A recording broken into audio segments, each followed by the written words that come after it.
So there's been a couple of different sources of news talking about the potential of Perkz coming to NA and specifically joining Cloud9, seeming to be kind of the preferred destination, whether it's a mix of his preference of where to land or G2's preference of where to sell him to. There's a lot to unpack, and I'm not going to go all into it. I think there's a lot of other content you can look at for the full backstory. But the kind of the TLDR of it is Jacob Wolf reported that G2 is talking to a variety of teams, that they were talking to Cloud9, TSM, Evil Geniuses, 100 Thieves in LCS, and I believe it was Vitality and Misfits in the LEC.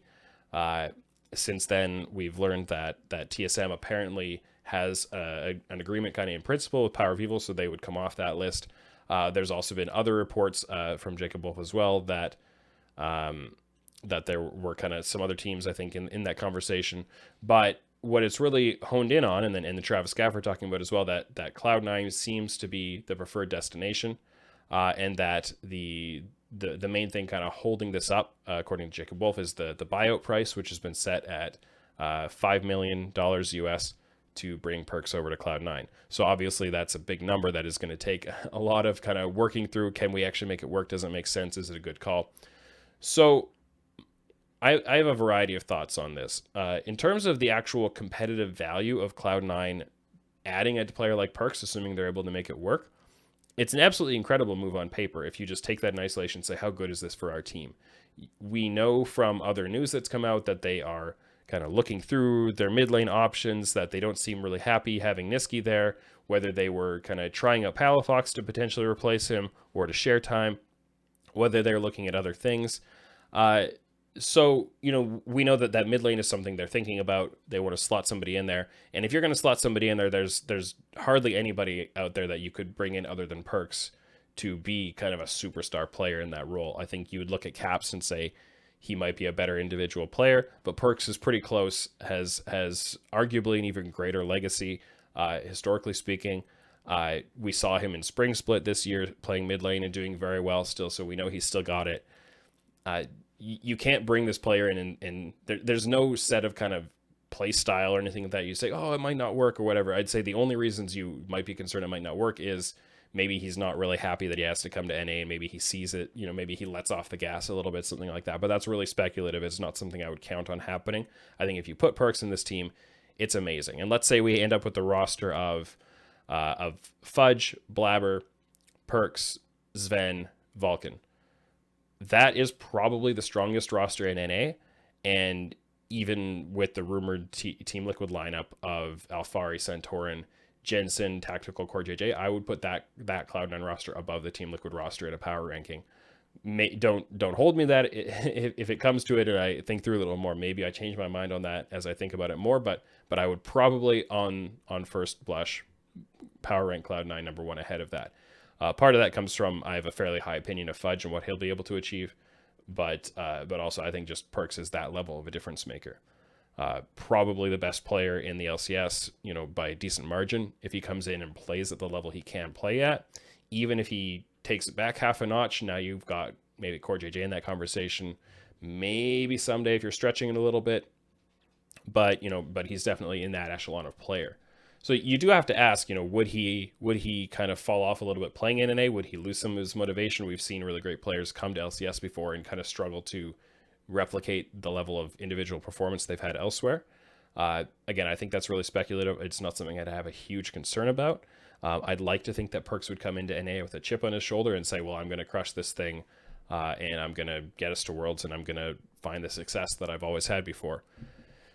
Where I think it gets interesting in this is the idea of, is this overall a good move for Cloud9 and something you'd be really happy with? Do you say this is a phenomenal offseason move? I don't care what they had last season. They bring in Perkz, a giant upgrade. Great. I don't see it in that straightforward way. I'm actually a little concerned if they go ahead with this move. It depends on what they end up paying for it. I think 5 million is a really, really, really high number. I think even if they come down to 4 or like 3.5 million, I still think it's not what I would have wanted to go into the offseason and see Cloud9 do. I've already done a previous video a couple weeks ago when the first kind of rumblings started coming out that they might not be continuing with Niski, and that I didn't feel good about that because I think Niski while having certain aspects to his play style that are a little less flexible than kind of a more well-rounded mid laner, I thought he fit in really well with the dynamic this team has. And I thought there was no real need or impetus on a competitive front for them to replace Niski. And I still feel that way.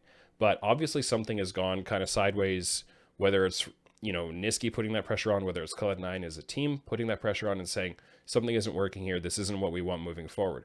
But when I look at that and say, something didn't go as intended, and now you're going to come in and bring in Perkz, and if you're going to have to pay that massive amount of money to do it, and you're going to have to, you're still trying to sell Niski, and the market is getting worse and worse for him potentially, and you're not going to get as much off of that. Meanwhile, you're also trying to sell Licorice, and you've got all these other things. It's not an overall situation that I feel is one Cloud9 should have landed themselves in. Maybe it's unavoidable. I don't know. I don't know all the moving pieces there, but I don't think it's not an overall series of events that I feel great about for Cloud9. I would have liked to see that they could hold on to Niski, keep that relationship going, and I think they could be really great competitively. I think the overall strength of the team, moving from Niski to Perkz, it is definitely an upgrade, but I don't think it's a $4 million upgrade. I don't think it's a $3 million upgrade, honestly. I think they could still contend for an LCS title with Niski, with the 5 that they would have with him. And so that's kind of what holds me back from being super excited about the idea of Perkz joining the team. But to be very clear, if Perkz joins this team, they will be the best team in the LCS, or at least should be. And, sometimes you got to pay what you got to pay to get the wins. So I don't want to come across as overly critical of the move, assuming it does happen. Maybe it doesn't happen. Maybe things don't work out. But from the overall perspective of what the team started with and what they might end up with at the end of the day, I think that, Perkz coming to C9 isn't perfect. I think Perkz landing in Evil Geniuses or something like 100 Thieves, where there's a larger hole and less of a pre-existing opportunity to anchor something in the mid lane, I think that would be a little smoother and feel a little better to me. So overall, I'd give this move like a B+ for Cloud9, assuming they actually land Perkz. And again, this is not confirmed. Apparently, there are still negotiations ongoing, and maybe the fact that it even went public at all throws those negotiations off into another track. So we'll have to see what actually happens. But I think the rumored move for Perkz to Cloud9, call it a B+, and I think it's really complicated.